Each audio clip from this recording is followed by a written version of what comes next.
Hey there, partner. Thanks for stopping by. We'll be starting the show real soon, so go ahead and grab some popcorn, stare up into the stars, and imagine the horrors that exist beyond our comprehension. This is Scare by Scare.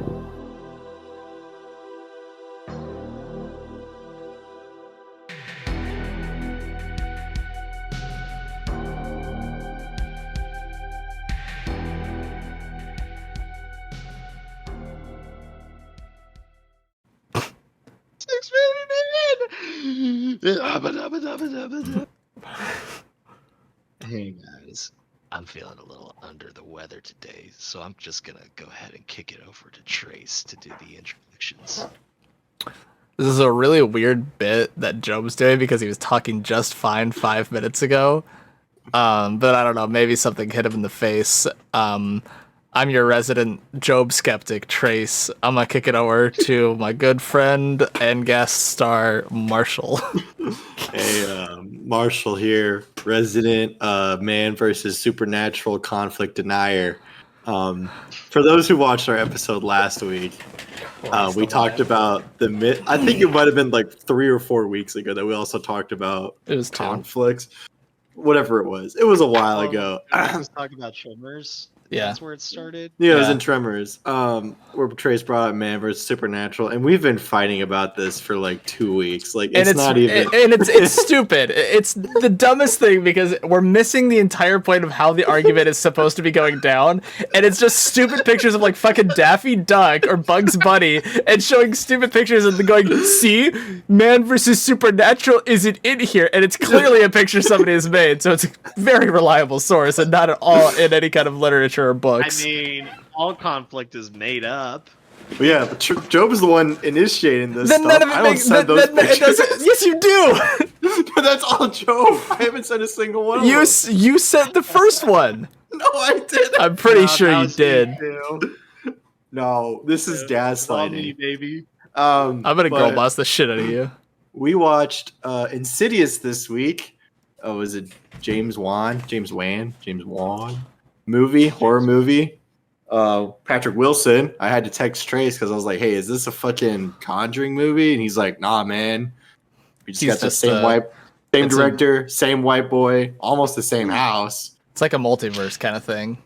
Is Patrick it? Wilson. No. Is that canon? Oh, like I don't know. They got the white guy in there. You know, white guys go Yeah. crazy for multiverse. Yeah, P. Look at Wilson. Marvel. I thought this movie started off strong and then dropped off in the second half. That's my opinion. Really? Yeah. Okay. Good talk. I All right. All right, let's go home. let's leave. I thought. I don't know. I liked this one. Spoiler alert. I don't know. I can defend my points later on. That's fine if you want to. For the little sting, the teaser, the what's keeping the listener on our show and not tuning into, I don't know, Office Ladies. I like it. It's pretty okay as far as horror movies go. It's not. Fair. It's not too bad. I don't know. I enjoy it still. It doesn't hold up as well as I would like it to. I saw it first in theaters, and I thought that was a good experience for it. But out of theaters, I'm just kind of like, okay, yeah, it's not bad. I don't know. It just part of it felt too much like The Conjuring to me, and the other half of it was like it feels like not like a scary movie, especially in like the second half. But that's just me. Trace, give us a little. All right, I'll jump into our summary of Give us a bit. of our very much not man versus supernatural kind of movie. This is a man versus man. Man versus self, you might even say. Yeah, that's great. That's cool. That's really awesome. Alrighty, we're back with Patrick Wilson as Josh Lambert and his and when his son falls into an unexplained coma, Josh and his wife Renee, which is spelled weird to me, start to experience some strange events. Renee begins to see figures of people within their home. They're lurking, they're running about, and one even attacks her in the night and then kind of disappears like all the other ones have. They then call upon Elise, who is a medium, who has dealt with similar incidents in the past. Her assistants come to confirm the presence of these otherworldly beings, And Elise comes to do her own investigations and sees the man with the red face for herself. After kind of giving some explanation, she's kicked out. She explains that Dalton is astral projecting into this place that she's calling the Further, and Josh is just not having it. He's our resident skeptic of the house. And then he goes, sees some pictures of his kid, and goes, "Man, Dalton did all these drawings. Maybe it is true." So he calls her back. They undergo kind of a communication ritual to call Dalton back to his body after being lost in the Further. And after a violent encounter with these entities, they explain that their last chance is to send someone in after him, someone who Dalton inherited his abilities from. Then they reveal that Josh, when he was younger, was treated by Elise when he was going through the same thing as a child. She had helped him shut out these memories from the experience, that he would forget his ability to astral project, so that he wouldn't do it on accident. Never get my voice. As he was kind of being haunted and almost taken by this old woman who was kind of following him around in this Further place.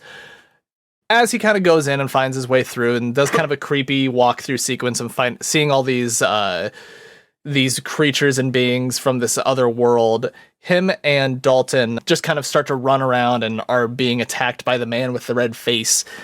And they kind of make it back to their bodies.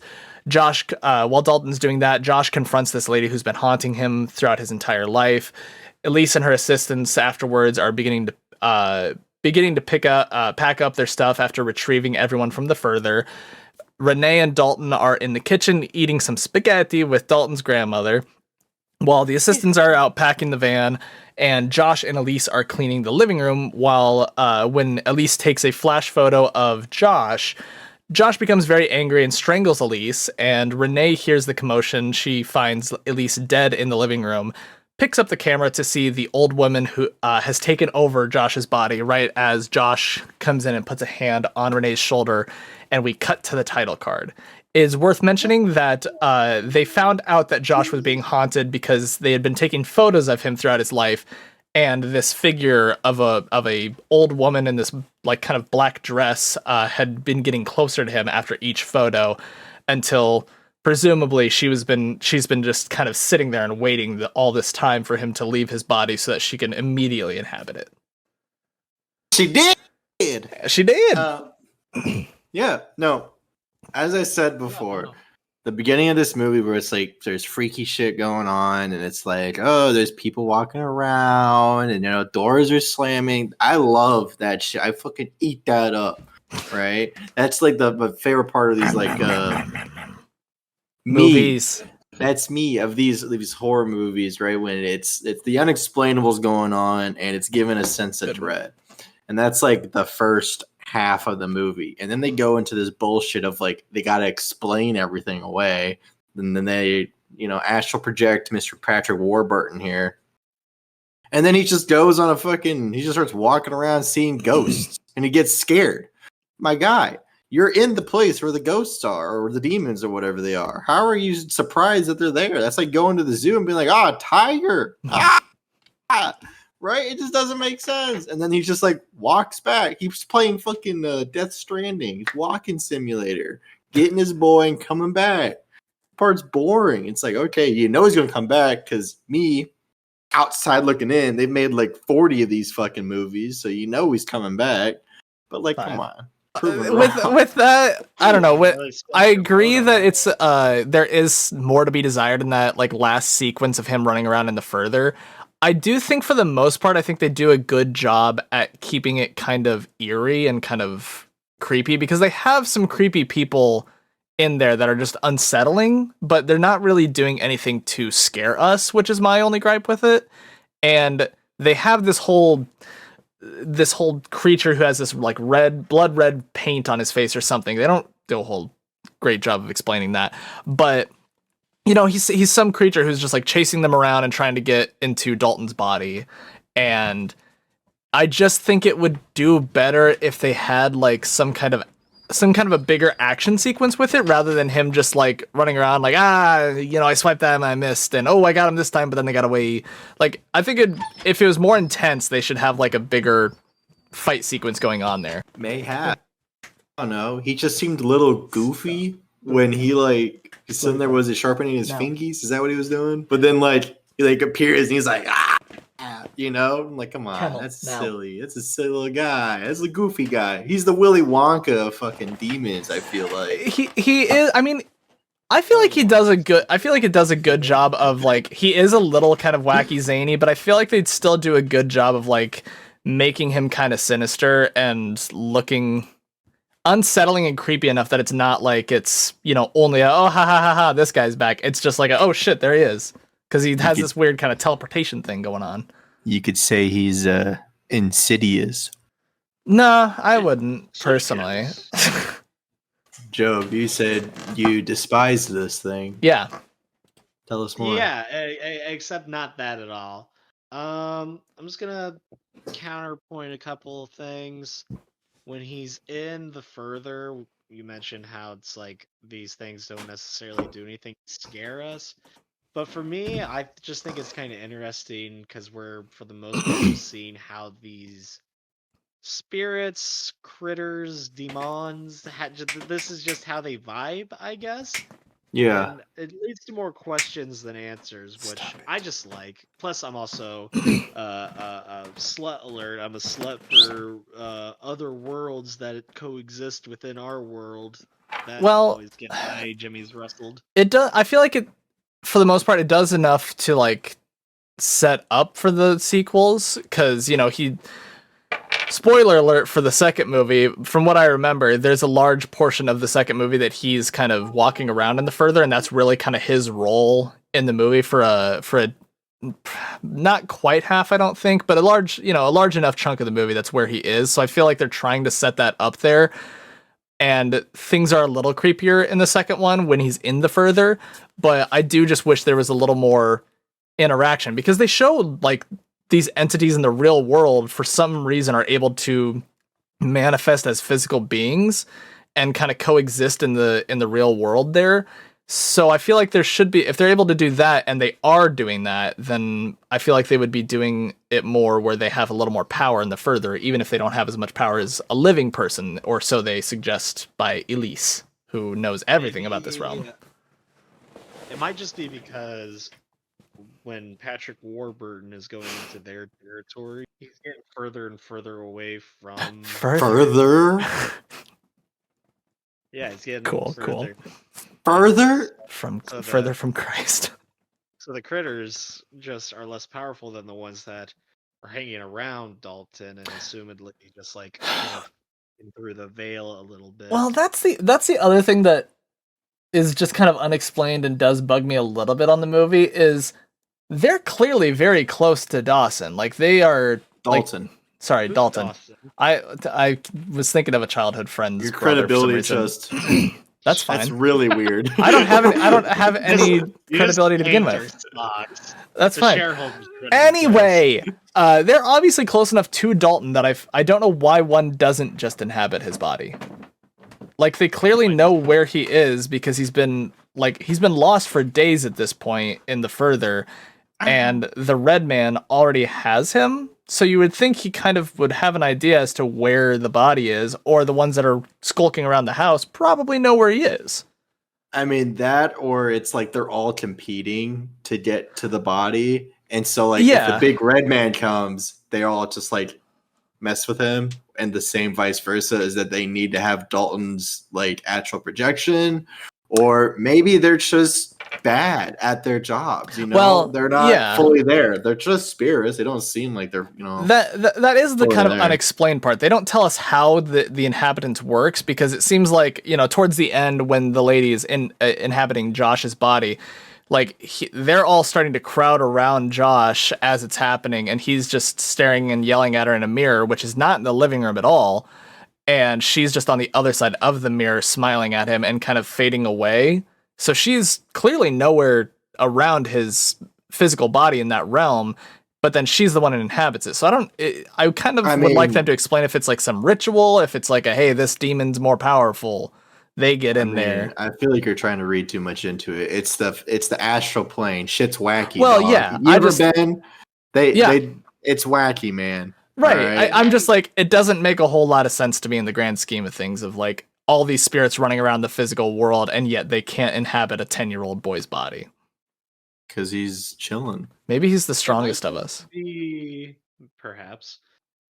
I mean, I'll just, the movie probably just didn't think too hard about this stuff. It's an oversight. Probably. But I think we'll maybe argue, like, maybe not all spirits want or need to inhabit a living person. That's true. I think it might be explained in one of the later films, but they do kind of allude and later talk about how some of these guys are just malevolent, some of them are benevolent. Like, there's both sides, and some of them are just like, we don't really want to deal with this. I think some of them actually end up being very helpful in the second one and helping Josh get back to his body. So yeah, some of them just don't really care. There was a little boy running around. He probably doesn't really have much of, maybe he's been in the further end dead for centuries, and they're like, and he's grown and he's like, I want to go back to the land of living. But if you die as a kid and you don't really have any like concept of like wanting to do bad things or wanting to live or anything like that, maybe the boy is just like, oh, hey, look, I can walk around in the real world again. This is a fun thing, and I'm dancing. The only other thing I could think of is that, like, maybe in the beginning, when the kid had the coma, he was possessed fully at that point. The demon was just like, how do you say, like settling in, this is a millennial old demon who's all powerful, fitting in the body of a 8-year-old. There's gonna be some adjustments that need to be made, right? Well, he does possess him briefly, because like there was the scene where they're all trying to do the communication stuff, and he's smacking people around the room, tossing people this way, throwing them that way. So maybe he does need to settle in, and he's just like, shit, they're getting to Dawson. I need to step in for a second. Dalton. Whatever, who cares? Dalton. And he's just needing to like jump in there for a second so he can get his spot back or something. Yeah, Joe. It's also in that scene though, I think based on the picture, it's not necessarily that the Darth Maul is possessing Dalton so much as he is just puppeteering him. That could be. So there could be a discrepancy there with that. Pinocchio. I do like that you went to Darth Maul though, because when I first saw it with like 3 or 4 of my friends in theaters, we all went, "Holy shit, that's Darth Maul!" And yeah, he's just Darth Maul. He looks like Darth Maul. Yeah, without the horn, so he's even less scary. It's true. I don't know, man. I just feel like with these like possession movies, and they start explaining everything, it kind of just takes away the fun of it. Like, I don't know. Like, I mean, it's just like, it's not scary anymore. You've explained the science behind it. You just have an action movie with frightening elements. It's not horror. I would argue. You argue. would. Come on, lay it on me. Go on, then argue with us. I didn't want to have to do this, but you're forcing my hand here. Go on, then. I don't know, like, do it. I'm trying to think of other possession movies we watched. The Possession. The first one that comes to mind is The Possession. I didn't watch that. The Conjuring. Winchester. Did. Yeah, Winchester has some possessions with a little boy. Yeah, bitch. With the fucking shotty. Yeah, but like, I don't know, those movies don't explain anything beyond here's a spirit demon ghost man thing possessing this, usually a child, because children are just fucking gagging. Well, okay, they're weak-minded and don't have the willpower. Like, they haven't grown to have willpower. Met some weak-minded adults. All right, that's why some of them are also easy to possess. Let me draw some comparisons here.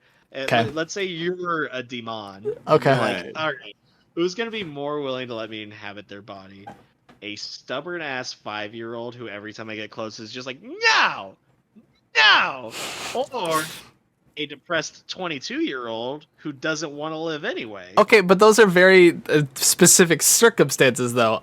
If you go for the majority, I could walk up to Don't a tell me kid. If you're a demon who can do some pretty wacky and zany shit, and you're just like, "Hey, you see this ball?" And you, oh, it's over here now. I can do little tricks, and he's like, then he's gonna be like, "Oh man, this guy's pretty cool," but I'm not gonna say I'm a demon to him. I'm gonna be like, "Yeah, I'm your friend. Hey, why don't you be stupid for a second and let me get in there that brain?" And I'll be like, Isn't that what "Okay." happening? Isn't that what happened in The Conjuring? They're like, "Oh yeah, this is my buddy," and they're like, "Oh, word." Yeah, And that- they're like, that- that's- oh wait, that's- your buddy's an actual ghost. No, like that's Okay. the thing that they do though. Like that's a very staple demon possession thing of like they try to like either befriend you or they do things like in The Conjuring they do things to like make you go crazy so that you're like your mental shielding is kind of down and your willpower is just like fuck, I don't know, I'm depressed, and then boom, and then that's where we get into the depressed 22-year-old. Or they challenge you to a fiddle contest. That's true, and if you're better, you can beat the devil. That's true. I don't know. I mean, As he's going down to Georgia. I don't know. And like, it was alright in the beginning. It was scary. It was frightening. Later half, and I'm like, all right, this guy's just shaking in a chair, walking around a house with fucking white people in it. Like, Yeah, I don't really know if I like Patrick Wilson playing a skeptic in these horror movies because it just seems like it's not really much to maybe it's just because he kind of plays a stereotype in the other ones like that where he is just like oh yes, we know about these supernatural things, I know many of those, and this one he's just kind of like nah, that's dumb, and they're like, but you've done it before, and he's like, nah, I don't remember, and they're like, here's some pictures, and he goes, shit, I remember now. well, I remember. You remember? Oh yeah, I remember. Hi Freya. Respect to Sit. Patrick Wilson and his No. name, No. house that Shania Twain built. But Okay. I don't know, like, I'm never watching these movies and I'm like, oh boy, You just I get did. to watch Patrick Wilson's performance. You know, like, Well, he's yeah, I there, mean, he does it's- a fine job. He does well at what he does. He's not like, I've never seen him be like a super phenomenal actor. Like, I don't feel like any movie I've seen with him has shown his range well enough. But I do I don't like think Patrick any Wilson. movie I've seen with him ever has shown it. I mean, he was fucking War Master from Aquaman, and it was Yeah. like, all right, man, you're evil, cool, like, whatever. Yeah, man. he like just none of his characters really get that much depth. They're just very black and white kind of characters. It's just like I am in the water with Jason Mimosa, or I know everything about this doll, or nope, spirits don't exist. Or you forgot, yeah. Oh, good point. He wasn't Bone Tomahawk. That's a shot. Hey. This, He was Yeah. also in The Watchmen. I don't know what he did in The Watchmen though. I don't know. For Oh, anyways, it's Night Owl 2. Night the Owl sequel. 2, The Revenge of the Towels. The Towers. The of like the effects of the actual like ghosts and how they did everything. Yeah. Where for me it was a lot of the stuff that was happening like off camera or like not Yeah. off camera, like to the side was. I ate that shit up, right? Where the lady's just sitting there and you see a guy like walk past her window like 40 times and then she notices it and you're like, oh fuck. Or when she just like snaps her head somewhere and then boom, there's like a guy there. Yeah. I It's like the those. unexpected. Right, because they're not necessarily jump scares all the time. Like when Lorraine, Josh's mother, sees the man with the red face behind Josh, it's not like he's just jumping out of the screen and that's like, shit, we didn't expect that. It's just like, oh, suddenly there's something there, and it's less of a jump scare, but it's more. I think it's more effective, or at least to me, it seems more effective. I don't really love the reliance on jump scares. Yeah, I mean, for some parts of it, I think isn't that what you call it, dramatic irony, when the audience knows something but the viewer doesn't, right? Or like the No, person that in the doesn't story exist. The dramatic irony here is that we don't know what that is, but you, the listener, You. I think this is a perfect time to take our patented Capri We're only Sun 25 minutes in. we gotta go for 5 more minutes at least. Yeah, at least. Marshall, say something funny. Well, Tracy, So one point I did want to talk about. So the part of it is a little stupid to me in how they wrote this, and maybe they just didn't think of the continuity behind it. But the two assistants come to make sure that Wait,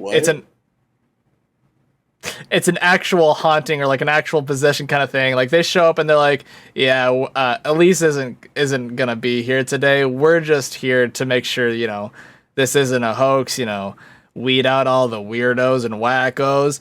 That doesn't make sense to me, because if they're called, like, Elise talks about Lorraine being friends with her and having helped Josh in the past. If that was a call that was made and she went, oh shit, Lorraine's son's son is doing it, I gotta just be there.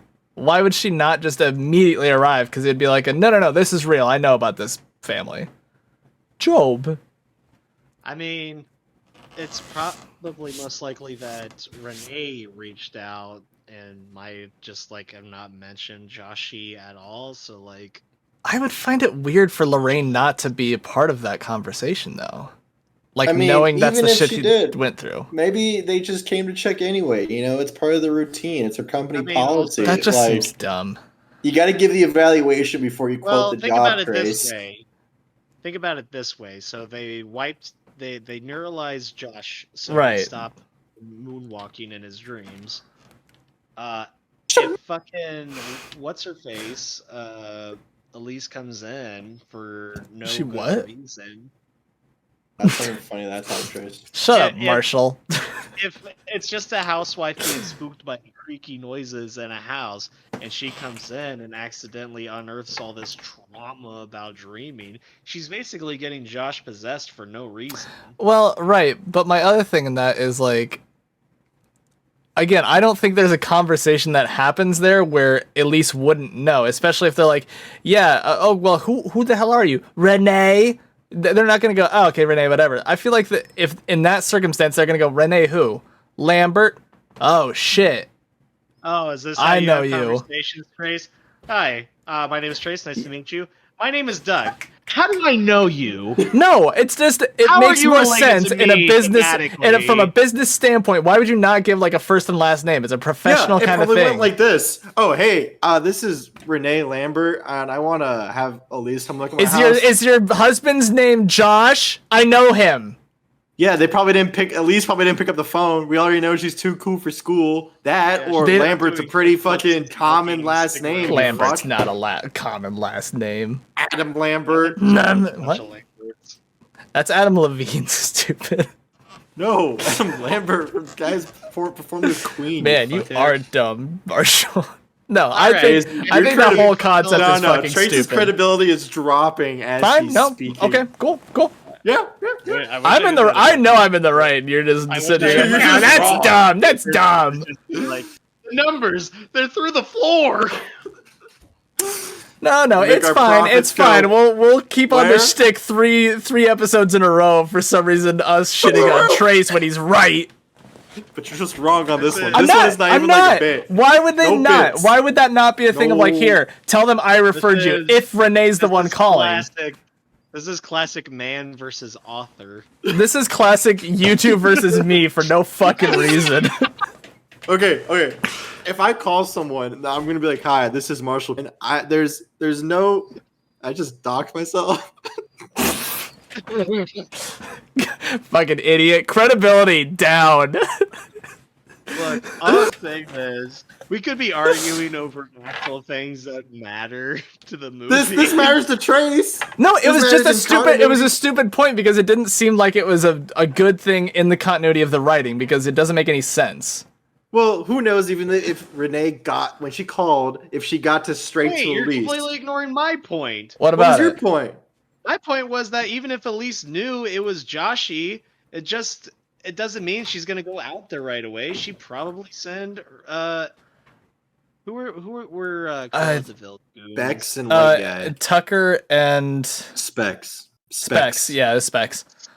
The next person over was Lipstick Demon. No, but my point in that is they say they show up first to weed out the people who are maybe not there's not actually a haunting. Then they go through and do their little investigation. He sees some otherworldly beings, and he goes, now we can call her. That part doesn't make sense to me. They were just confirming. What if there was an off chance that there was an actual demon there, and they fucked over Josh, and that's like Job was saying earlier, I think. Right? I just don't think it makes sense, because I feel like Elise would be given all the information from the family, because they would need that information to be there in the first place. And if she finds out it's the family she helped decades ago, then I feel like she would be like, shit, yeah, I know this family. I'll go talk to Lorraine and see what's up. Okay, I'm just saying, maybe when they called, they didn't get straight to Elise. They got her fucking, I don't know, her assistant or something, Specs, and Specs was like, yeah, we can come take a look. And then they came take a look and like, okay, we can bring Elise in on this. Right, and then that's when Elise finds everything out. But why would Elise not be in the talks before that? Like, they're just like, hey, we're going to go to a house. And then she's going to be like, yeah, fuck it, whatever, go. Don't tell me anything. I don't want to know yet. Probably because they do so many of these, right? That was already established in The Conjuring that there's so many of these wacko jobs that are not. But it's not in this universe. Credibility down. Credibility down. Okay, it's the same. Right, it's dropping. It's dropping. Points. Like, they go to these places just to confirm, or they don't want to bother Elise. Like, hey, we went to a place. Oh wait, leaky faucet. What I'm saying here is, on that point, if I own a business and I have two people who are doing looking around doing investigations for me, and they just go, we're going to a house, I'm not going to go, yeah, have fun. I'm going to go, cool, can you give me the details on that? You'd be the worst boss. Why? Because I want to know what the fuck's going on within the company I'm doing? Micromanage. That's not micromanaging. That's just going, all right, let me get the information on that, because I might be part of it. I would like to be briefed before it's like you need to be down here right now. And I'm going to go, all right, cool. I'm going to have to read on the way there. No, I want to know ahead of time in case it's something I need to know about. But they could tell you when you get there, because what if they tell you and then it's not something? And what if you're doing other things like taxes? Why would I be doing taxes? I have tax people for that. I have an accountant. Obviously you don't, because you micromanage. Right. You want to know. Oh my, all right. Let's Trace making good points. Trace movie. Elise was jilling herself off. She God, credibility down. Check out this. Ah, cool. Now we're all at the same level. We'll be right back after a quick Capri Sun break. Hey, leave a message in the comments below. If you owned a small ghost hunting business, would you send Tweedledee and Tweedledum to check out a house, or are you gonna slop down that shit yourself?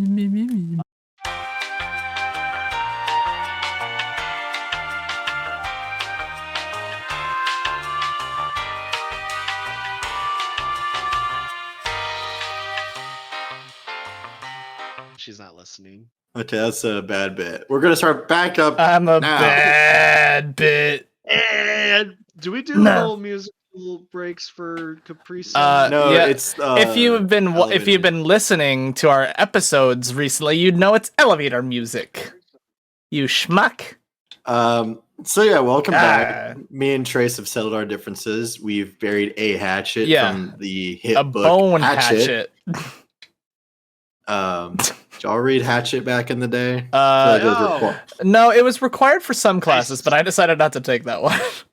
I swear to God, Marshall's gonna become an English teacher, and every unit's just gonna be. I can't wait till he becomes an English teacher, and then they'll be like, Mr. Not gonna say his last name.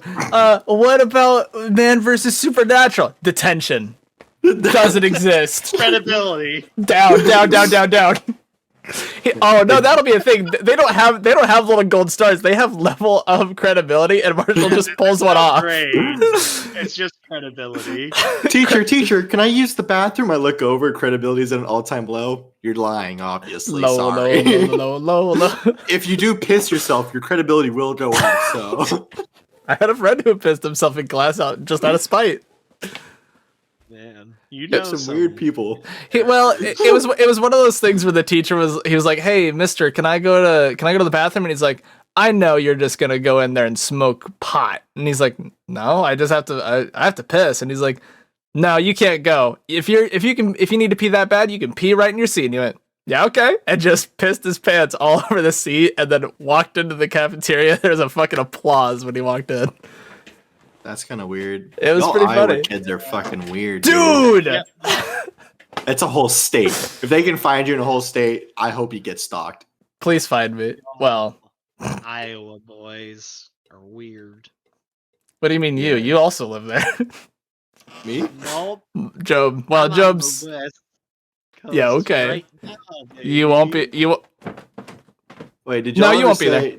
Do y'all say never eat slimy worms or soggy waffles? I've heard both. Slimy Matt? worms is Both. Madison says soggy waffles, and I've always said slimy worms. I But that's like the bit, slimy 'cause I ate waffles. worms as a kid. What So, the like- fuck? Why? Hey, new martial law, okay? Just cause, your friends like eat this worm. I dare you, and you're like, shit, he dared me. Gotta. I mean, at a certain degree, I feel like you have to draw a line at the dares. Yeah. I mean, I've done stupid shit before.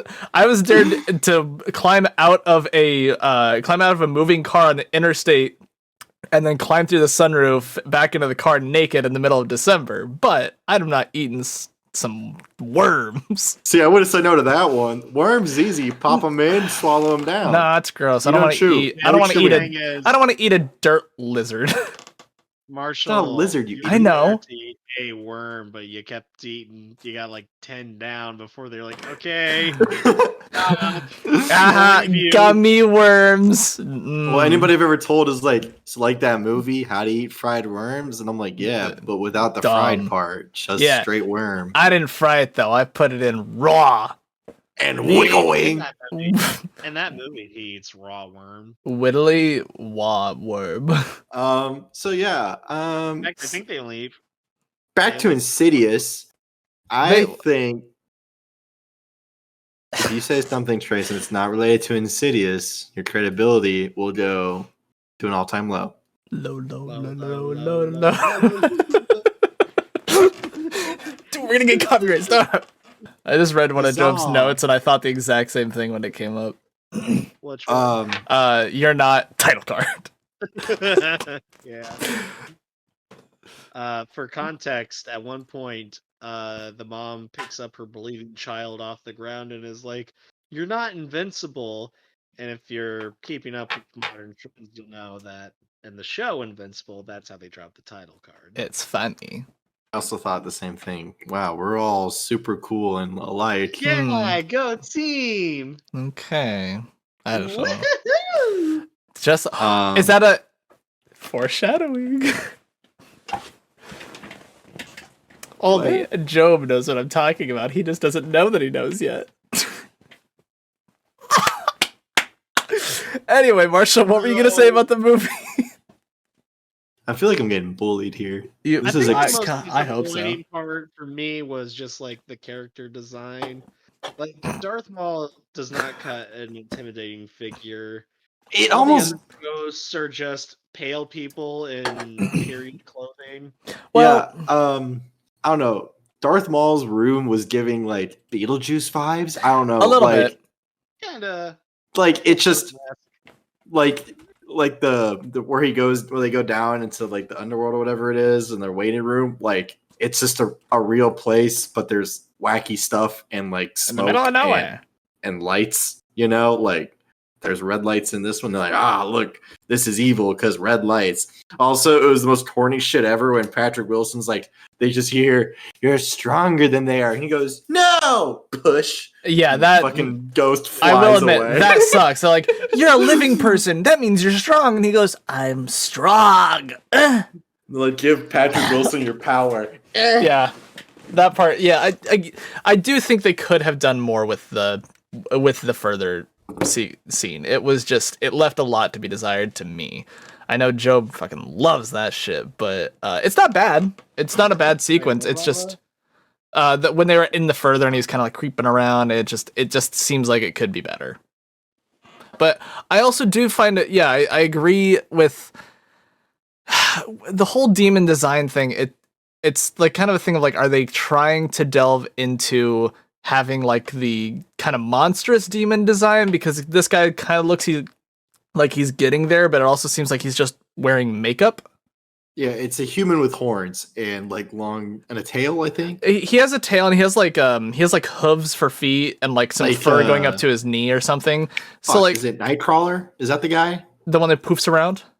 X-Men? Yeah, did he have like hooves or no? He didn't have. He had a tail. He had like a He had a little tail, an though. arrow tail. Yeah, I did. Oh, the fucking The Teenage Mutant Ninja Turtle hands. Yeah. But yeah, like it seems like they were trying to do like a halfway in between, and then everybody else is just regular people, and it was just kind of an interesting vibe to try to put around it. I mean, it would have been more interesting if there was other stuff also happening. Like there was a wide variety, because this is like the astral plane, so it's not limited to ghosts or demons. I feel like they could have just had a wide array of shit going on, and it would have been, I guess, more interesting to see. I don't know. Like if they just have, in the house, right? There would be more people. But the weird part is, I guess, about this, right? There'd be the demon, and there's not usually demons in houses, and that's why, he got to the boy, right? And if he goes outside, there's like, shit floating around. There's like a big ass fucking spirit whale over there or something. I don't know. There's like a fucking jellyfish over there. I don't know, like the spirit world from Avatar or something. You Like just there's. want it to be the ocean.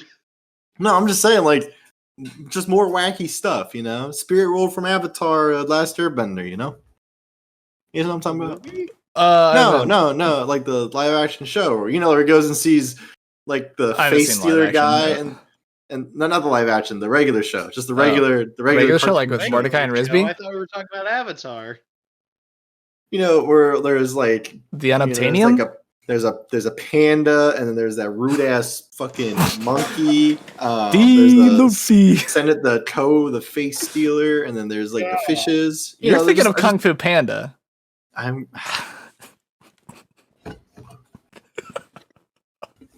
Even that spirit world would have been fine, like. True. We'd have Oogway at least. Yeah, Joe. I'm not saying you're wrong. But they you're wrong. certainly- No, I think, they could have done something more with the Something a little more. But for what it's worth, what we got, I think it works for me because, it's just like, I don't know, I just kind of picture it as like, this is all that Patrick Warburton can perceive in this here spirit realm, and his feeble human brain just probably can't, like, literally can't comprehend anything else. Literally can't. I mean, it could have been cool to see them say something along the lines of like, "Hey, Sure. You have to stay inside the house because that's what you're familiar. That's what your physical body's familiar with. And if you go outside, you'll see past what you're familiar with, and then that's when stuff starts messing with your brain. And so when he makes the decision to leave, because they have to leave outside the house at one point, right? Like, am I wrong? Because he's trying to get back in at one point, right? I can't, for whatever reason, I can't remember now. In movie 2, they go out of the house pretty frequently. Like they go like almost house to house, like in the neighborhood. But because there's where he's trying to get in, and he goes through the back door, right? But that could have been more where he goes outside the house, and then that's when the real freaky, it could have been like Lovecraftian horror, eldritch beings there, and it just starts driving him insane, which then lets him open up towards the other lady that came in, the old white lady. Yeah, I don't know if they have a name for her. Let me check. Matilda. Matilda the Hun. Oh, Matilda the Hun. Matilda the Hun. I'd be Matilda. No, but I don't know.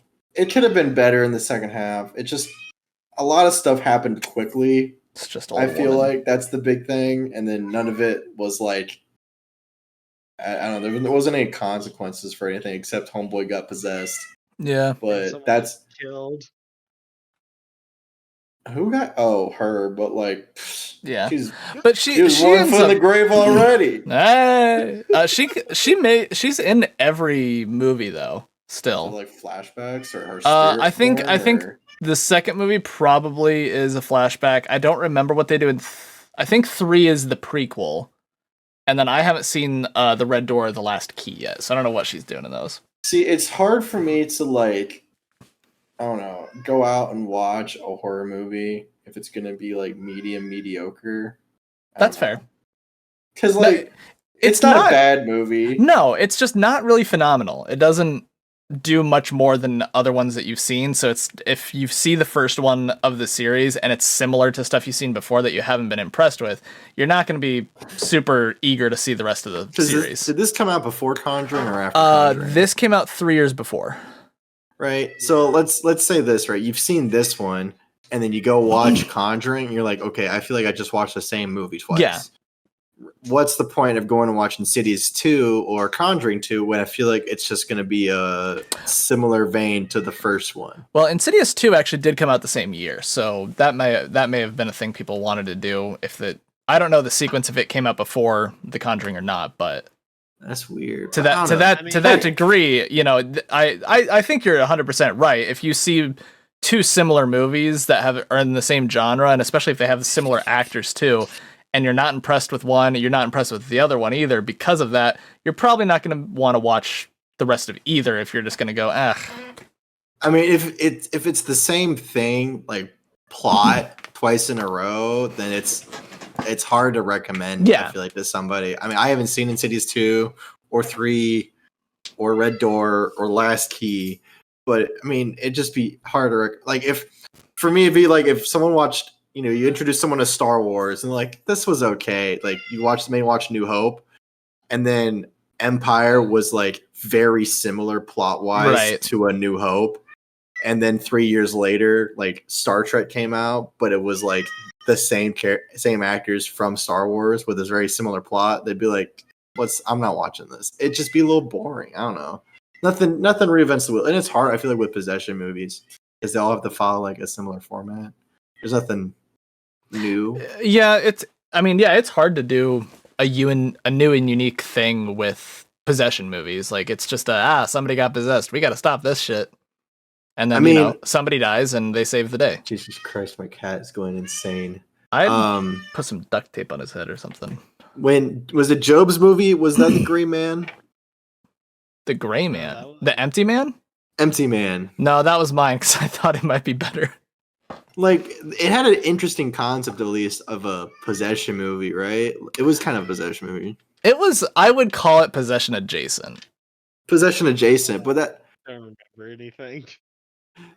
It's like the tulpa, the thought thing, and they all believed in the thing. Like it was him the whole time, but he was like looking for himself while he's also doing things. It's a weird fucking movie. It wasn't executed great, but it was the concept. New idea. It was unique and was actually something that could be like, oh shit, this is nice. Right. I don't know. Maybe with this Empty Man universe of possessions, right? Maybe I'll be sitting there watching Conjuring 4 Return of Insidious, and I'll be like, holy shit, is this when the Thanos demon shows up? And then out of nowhere, you see Butthand McGill pop in the corner after the credits and say, I'm back, baby, and I lose my mind. But, like... Well, that's kind of... They need to do something more. Yeah, because, like, within 3 years, Insidious, Sinister, and The Conjuring all came out. And those are all very, very similar movies. And because of that, to me, in the theaters, when I saw them, I'm like, this is great. It was a nice experience. It's scary. But now it just doesn't hold up as well. Like, I still enjoy it, and I still like watching it. But, like, for Sinister specifically, I've found I kind of hate watching Sinister now. It just doesn't hold up. But, like, Insidious is still not too bad. I still like the kind of story behind it, because I think it's at least a little more interesting. But yeah, none of those three really do anything unique than the other two, other than what's possessing, who is being possessed, and how they're doing it. I don't know. Like, I was texting you guys. What was it? These are both similar, the same director. They got white guy in it, and he's married. He's got kids. And it's a very similar house in a possession movie with these evil creatures that, possess the kid first, and then wacky stuff happens. Yeah. There's a skeptic, I think, in both of them. And it's just there's very a skeptic similar. In every possession movie. Yeah, Joe. Give us the heat. What? All right. Couple of things. This is a long ass tangent to talk about sequels and movies we haven't watched. You're right, Marshall. You suck.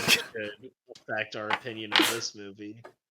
And B, one thing I will say that More like I Wilson. prefer I prefer the ending to this one over The Conjuring, because the end of The Conjuring is just woman floats in chair, and then Patrick Wilson's like, everyone grab my hands, and together we'll yell "fuck off" to this ghost. Well, and then the yeah. ghost fucks off. Yeah, no, the Conjuring ending sucks. Going to another dimension and just like Dimension. fucking spirit walking and having and also just like the twist. I mean, it's not great, but the twist of Patrick Wilson actually being a demon himself now is better than just let's all join hands. Give Patrick your energy. Well, they give I mean, Patrick the energy in this. Isn't that essentially what happens? Though? Yeah, It's less of a. You have to bring him back. It's less of a. It's less of a give your energy, and it's more of a CW flash of, no, you are strong enough. You're right. I mean, I might be reaching here. Call the technical foul, or is this a regular? I don't have a yellow card on me actually. Reaching is just a foul. Sweet foul. Marshall reaching. I don't know. You've like got how a point, Joe. He immediately drops. Marshall just gets some free throws. Oh my god, I'm gonna kill a dog. I'm not gonna. And I drain them both too, baby. Oh shit. Overall, I'm gonna. Oh dear God. Y'all need to mute yourselves. I'm the only one here with a quiet pet. Overall, it might just be a little biased because I'll be real, most of the time I watch these movies either right in the middle of the bright ass day or while I'm at work. But this one I don't know how you fucking do that. I watched late at night, Ooh. lights out. Good movie. And so yeah, it got me. What part got you? What part scared you, little boy? I'm a little annoyed. I'm not gonna say. I really don't want to say. No, tell us. You have to tell us now. If you don't tell us, your credibility goes down. I'm gonna lose credibility from the next. Either episode. way, That's how bad it's gonna be. Oh, I hope so. But oh, the Tiny Tim kid. Was it he jumped out of the wardrobe? No, it was before that. Was it when he was dancing? No, it wasn't when he was dancing. Between those two. But yeah, no, that's the worst part. It was literally just there's one quick shot. He runs down the hallway. He looks like a Smiling Friends character. But I went, I mean, I don't think I jumped at any point, but there was definitely times where I'm just like, Madison, I'm scared. I will say that there was a time when I jumped, not out of fear, but out of my eardrums fucking bleeding, because they do, in the beginning and the end, they do the Insidious title card, but they have like the loudest music behind it. And I hate it so much, because in the theater, that sucked. Like, that was the word, like, everybody's just kind of leaving the theater, and then, bang, and everybody jumps in, and they're like, ah, fuck. Oh my god. It was loud as shit. It's the same thing that happened when the live-action Lion King played in theaters. I had this old lady walk up to me and was like, can you turn this down? What the fuck? It's so loud. And I would like you to turn it down to 20 if you can. I'm like, it is loud, I agree, but I can't do that. I don't have a fucking remote control. I can just go ding, ding, ding. Right, there you go, dog. There you go, Chief. But no, like when what's her nuts? Renee is on the walkie-talkie and whatever it's called, baby camera. Oh, baby monitor. Baby camera. And it's monitor. like going, and I'm like, oh, this is a little freaky. Or when that guy was walking by her window, or there's just like stuff that we can't see, but there's something there. I'm like, oh. No, I will say the concept. Here's the bastard. Oh yeah, let's get the bastard on camera. Yeah, he's not going to do anything now that he's up here. I knew it. I will say anything like regarding, like the other kid. Oh God, what's the other one's name? I think the other one's name is like fucking Foster or something. Foster and Dalton don't really give a shit much. I don't know why. Maybe it's because they're old enough to not be as dumb as they are. But they're like old enough to know better than me. but like in terms of like the child, like the baby, that is like a weird thing of like, yeah, you hear it over the baby monitor and you're like, ah shit, something's going after the infant. And it's just like that one is more unsettling and a little more suspenseful to me than my little brother is in a coma. Like, yeah, who gives a shit? Oh, he trashed the room in a coma? What a bitch. I have to ask, when that kid goes, hey, I don't like hanging around my brother when he's sleeping because he sleepwalks, and then like nothing happened because of that. Like as a parent, you'd be like, oh yeah, the kid in the coma sleepwalks? No, that's fine. Well, also Like- that doesn't make any that's also something that seems just a little bit inconsistent. I don't know if like he does just sleepwalk and that's a thing to him, but if he's talking about when he's astral projecting, does that mean the child can see when Dalton was astral projecting? Because his physical body wouldn't be walking around. Unless it's being puppeted about. If Darth Maul was puppeting him around, that I understood, but we didn't really see him do much when he was sleepwalking, and that's something that would be notable, I think. But like, how many coma patients do you know that are fucking sleepwalking? I don't think he was sleepwalking at that point, or I don't think. Wait, I'm trying to remember. Maybe. Oh no, he was. He was. You're wrong. Wrong. Well, hey, no, Marshall. I would like to point out something. Boomer. Marshall, I would like to point out something before we go to Job really quick. I forgot. Boomer. The point is, it sets up the scare because it raises the tension. And then it releases it, not by having another jump scare, but we close the door. We hear noises still. Is it a creepy old house, or is he out there walking and stalking about? No, but Marshall's right, though. Because if my kid's in a coma and my other son comes up to me and goes, hey, Dalton is walking around at night and it freaks me out, I'm going to be freaked out too. I'm going to go, what the fuck do you mean? He's in a coma. He's paralyzed from the head down. And the head down. His whole body. You're going to be putty in your children's hand. They're going to lie to you about everything, and you're going to believe them. The kid's going to walk up to me and go, hey, James is sleepwalking while he's in a coma. That's freaking me out. I'm going to be sitting perched on my chair watching the kid sleep and go, go ahead, get up. You're lying about the coma. You're lying. I know this. Boys coming into your room. He's like, okay, Dad, you got me. Shithead. Whoops. And then that's when I'm going to go, hey, you know what? Grounded for 2 days. Cool prank. You got me, punk. So no grilled cheese for a week. All our listeners out there, Trace is the father to Romus and Romulus, and left them out in the fucking Remus and Romulus. Yeah, Romus. Leave his kids out with the wolves. And then they were raised by Rome. Because he likes to do pranks on his kids and do fun things with them, like leave them to the wolves. See, Marshall just knows a lot about me because I do like the story of Romus and Remus. Romus and Remulus. Overall, I give Insidious this one might be a little generous, but I give her a 7 out of 10. I was pretty entertained by this one.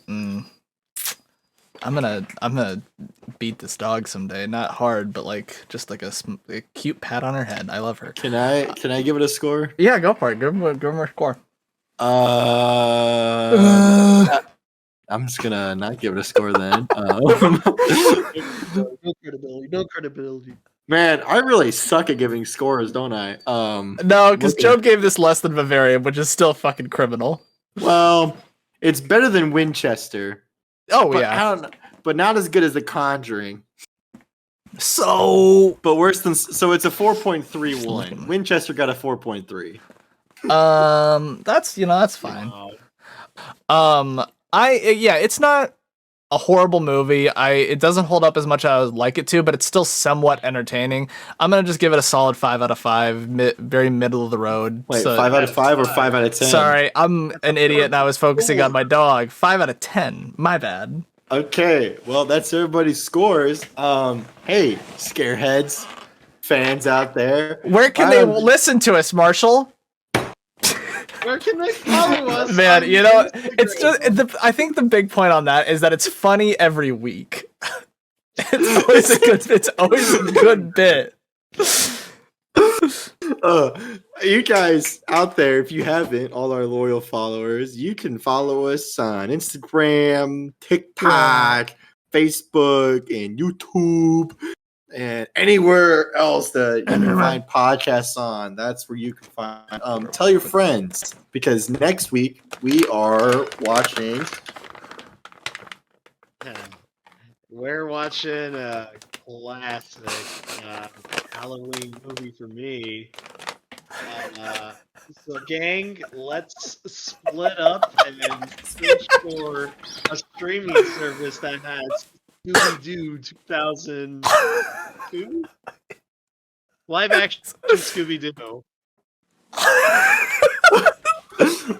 I forgot about that conversation we had, and I love it so much. I'm gonna be hosting the best episode of the podcast next week. It's gonna be that's so good, and I love it. Chase, do we have a pact to just shit on the whole movie for Joe? We can't, you know that we can't, because this is a movie we all love and quote so religiously.